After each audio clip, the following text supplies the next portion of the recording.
Hello, everybody. My name is Paul Beck, and I'm head of Year 11 at Ysgol Dyffryn. I'm also the teacher involved of the Parental Involvement Programme. And a couple of weeks ago, we ran a session, actually twice, on online safety and the inappropriate use of social media and modern day technology. Okay, so this is a recording of the session. And so with an increased number of young people using a variety of online platforms, we all need to know how to keep our children safe online. There are areas where we can all contribute. So we have the school, parents and guardians, the police, and the young person involved. Now, today's session is looking in particular at sexting. Now, sexting is a term used for where pupils or people send sexually explicit pictures on an online messaging platform. Okay, so as you can see, the platforms that we've got below, that's not an exhaustive list, but that's the ones that we find out pupils use a great deal. So taking photos of themselves and then sending them on. Okay. Now, what is the legalities of sexting? If a child is under the age of 18, it is illegal for them to take a nude photo of themselves or a friend, as well as distributing them. Even though the age of sexual consent is 16, the Protection for Children Act means that it is against the law for a child to share a sexual image, even if it is with someone who is also at the end of the age of 18. Now, I'm not sure how many people actually realize that. That's something that we've discussed with our pupils in class, but it's something that we've seen become more prevalent, certainly during and after lockdown. So what are the procedures in school if we are made aware of an incident? The Keep Children Safe in Education 2016 guidance means that all pupils must report any case of sexting to a designated member of staff who will then lead an investigation. In order to combat sexting, schools have the power to search for electronic devices, such as smartphones, as well as check what data is on these devices. They can also delete any explicit images that we find. If we are made aware of an incident, we look closely with our school liaison officer to deal with the incident. So at Ysgol Dyffryn, our police liaison officer is PC Tristan Evans. We do work closely with him. Our child protection officer, Mrs. Catherine Griffiths, as a head of year, I would work very closely with Mrs. Griffiths. And if I felt that there was an incident that needed to be reported, I would speak to both of these members of staff. The school liaison officer will discuss the incident with the young people and their parents, and the officer will further educate and offer advice. I think that our next statement is really important. The incident will be logged on a police database. So a pupil sending an indecent image or an inappropriate image could send it to one person, and if the school finds out, the police would be informed and that incident would be logged. So what do we do at school to educate young people? Now, this is very important. Pupils are taught about internet safety in their ICT lessons and PSE sessions and sessions during the registration. The school liaison officer covers sessions on internet safety in primary school and also in secondary school. And pastoral teams hold assemblies on keeping safe online. So during the year, we would have pastoral days where pupils have a collapsed timetable, and they would then they would go to different sessions. So all year groups would have this on a number of occasions during the year. PC Tristan would go into, would take all pupils in each year group into an assembly and would discuss topics to do with internet safety. Okay, so our pupils are aware of that. Okay, pupils are also shown videos and displayed information during form time, and it does get regularly discussed during and throughout the year. Now, what can you do as parents and guardians? Being able to talk and discuss is important. To be able to give pupils and your children advice. Provide clear rules and boundaries around their behavior online. Monitor, okay, and that should really be in capitals. Monitor your child's behavior online by checking their tablet, phone, or installing a parental control app. And I'll talk a little bit more about that in a little bit. And then check the controls of your broadband, okay? Because there may be ways to be able to block certain websites and also to block the number of hours that a child may be using the internet. So I'm now going to show you a video, and I think this video really explains everything that I'm trying to say really, really well and succinctly.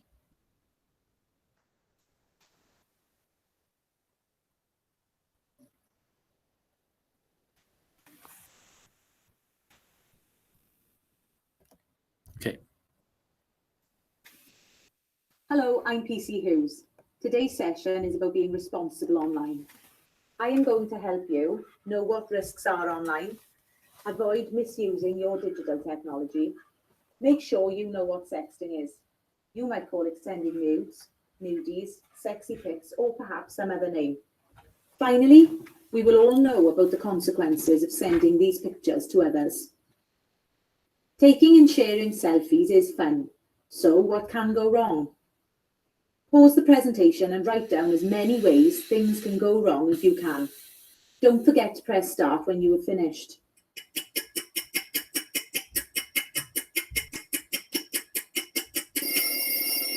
Let's see if you have any of these answers.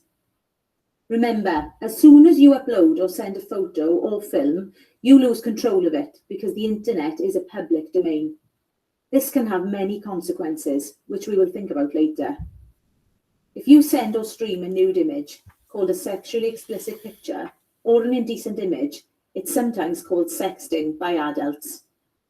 If the nude picture is of a child or person under 18, it is an offence and it is against the law.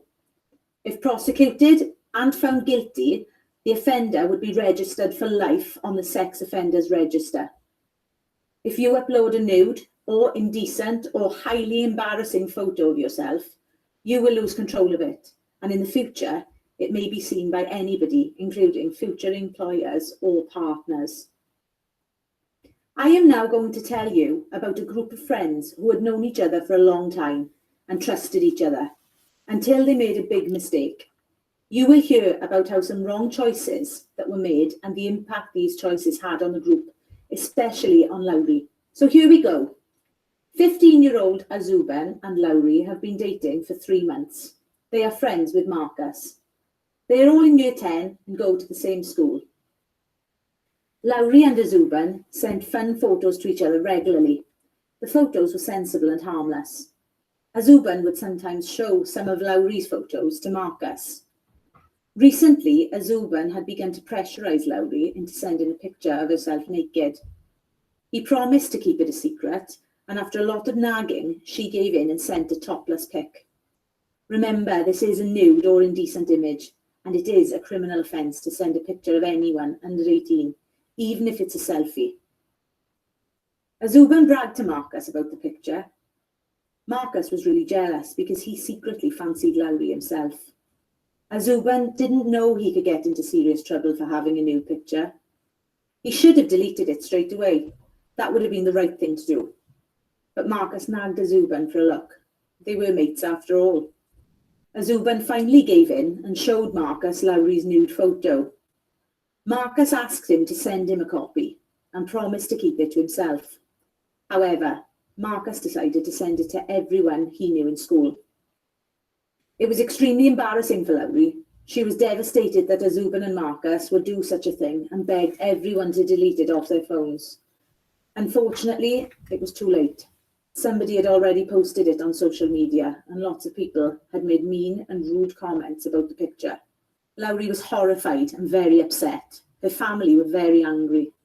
The picture was now in the public domain and would circulate for a long time to come. It could be cut and pasted and even put on other websites. It could even be sold to paedophile websites. Lowry's family contacted the police and an investigation began. Does that story sound familiar? You may know someone who's had this happen to them. It may have happened to you. When your friends betray you, it's very hurtful.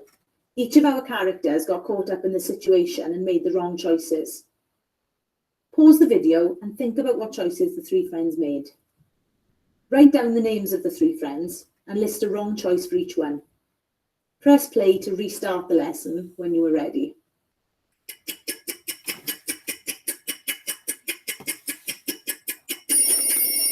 Let's see what you might have listed in your answers. Lowry first.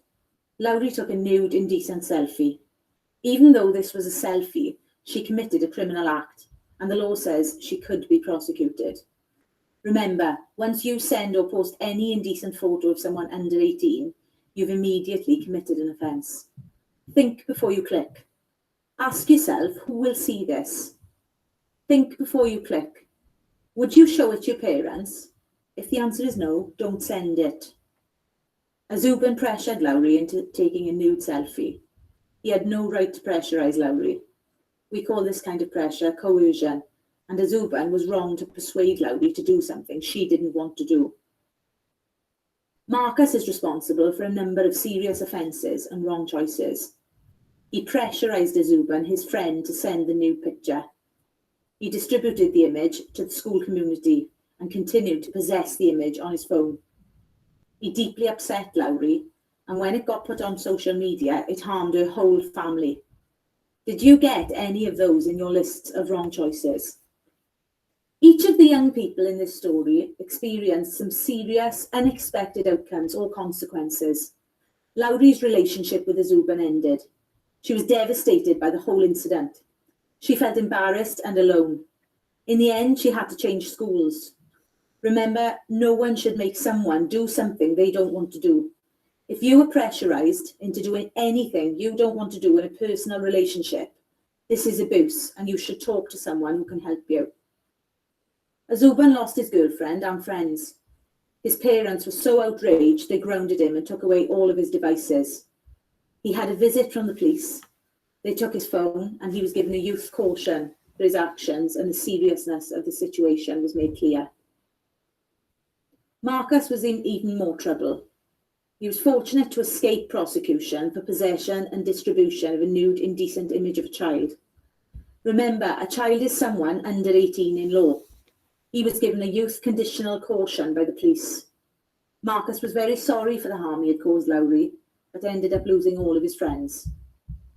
Pause the video and write down a list of consequences that might face a young person like Marcus who has a police record. Press play when you're ready.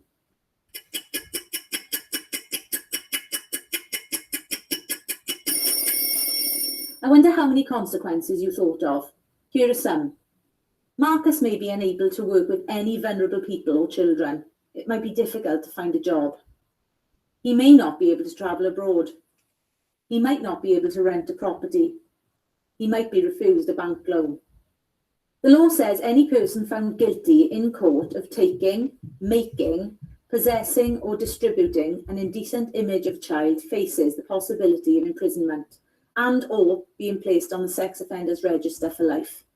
Don't forget, if you are sent such an image, you should delete it from your phone, tablet or computer and report it to the police. To sum up, at the start of this session, we said we would learn about the risks of making the wrong choices and misusing our devices. All three characters in our story made wrong choices by having and sending nude or indecent pictures. Adults often call sending nudes sexting. There are serious consequences if you take and send nudes that included losing friends, having to change schools, and being hurt and embarrassed like Lowry, Azuban and Marcus, as well as possibly being investigated by the police. So now you know. But remember, there is always help available for you if you are in a similar situation. Firstly, always make sure that you delete nude photos if you get sent them. The police will do their best to help you and not prosecute if possible. Help and support is available from adults you trust, such as your parents, a teacher, or your school community police officer if you are in a similar situation. You can also find information and advice online. If you need relationship support, go to Live Fear Free. It can be possible to get nude pictures taken down off sites. Childline will try to help you do this. They will refer you to the Internet Watch Foundation, who will also try to help. Finally, to report abuse online, click the COP Report Abuse button. Thank you for watching today, and remember, think before you click. Okay, so that was a video that we've shown recently to all the form classes in the school. I think you can see it's quite a thought-provoking video, and we hope that it's going to work well.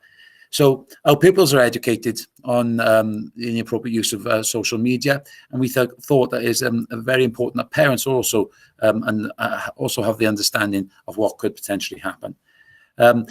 I have 4 children at home. My oldest 2 children have mobile phones, and of course, as a father, I bring them up to trust them, but also to educate them. The mobile phones that they have, I bought them. I've set up. They're the same mobile phone as I have, so I know the ins and outs of the mobile phone. I set it up so it's linked to my account, so they have to ask permission to download certain apps. I also my face or my finger or my thumb or whatever way, or passcode, whatever you use to lock your phone, mine work. And if I wanted to, if I felt that there was something not quite right, that my daughter was using her phone more than she should be, then I could go online. I could go onto their mobile phone, ask the phone off them, and then I could check. Okay, so it's that kind of level of trust. Okay, the internet, I'm sure many of you will agree that if allowed, your son or daughter will probably spend too much time looking at a screen, whether it's on a computer or a laptop or on their mobile phone. They'll constantly be trying to communicate with their friends in the world, even when they should be sleeping in the middle of the night.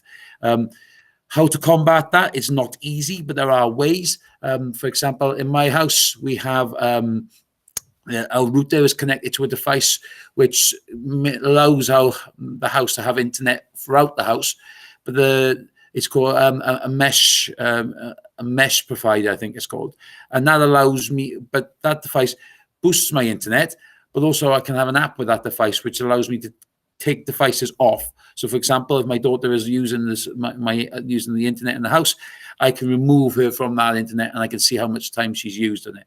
So, it's a really handy tool.